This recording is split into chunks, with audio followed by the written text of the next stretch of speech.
Proton S70 বনাম Toyota Allion ও premium.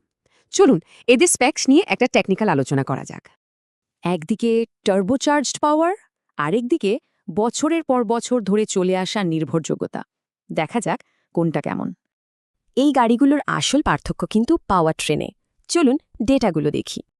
S70 আছে 1.5 litre turbo engine, আর Toyota সেই পুরনো পরীক্ষিত ন্যাচারালি অ্যাসপিরেটেড ইঞ্জিন। পাওয়ারের গ্রাফটা দেখুন, S70 প্রায় 150 হর্স পাওয়ার দিচ্ছে, যেখানে টয়োটা দিচ্ছে মাত্র 109।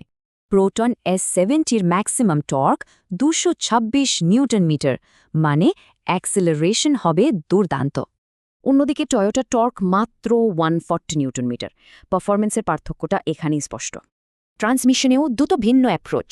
S70-তে আছে ফাস্ট শিফটিং DCT, আর টয়োটাতে super CVTI।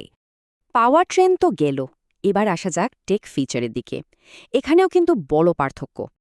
Infotainment, sunroof, wireless charger, প্রায় সব আধুনিক ফিচারই S70-তে আছে। এবার দেখা যাক ডাইমেনশন। প্রোটন S70 কিন্তু এলিয়ন বা প্রিমিয়র চেয়ে লম্বা আর চওড়া। শুধু তাই না, বুট স্পেসও বেশি। S70-তে 500 লিটার জায়গা পাওয়া যায়। তবে টয়োটার একটা সুবিধা হলো ফিউয়েল ট্যাঙ্ক। ওদের 60 লিটারের ট্যাঙ্ক লং ড্রাইভে কাজে দেয়। তাহলে প্রোটন S70 প্রোফাইলটা কি দাঁড়ালো? টার্বো পাওয়ার, DCT আর মডার্ন টেক।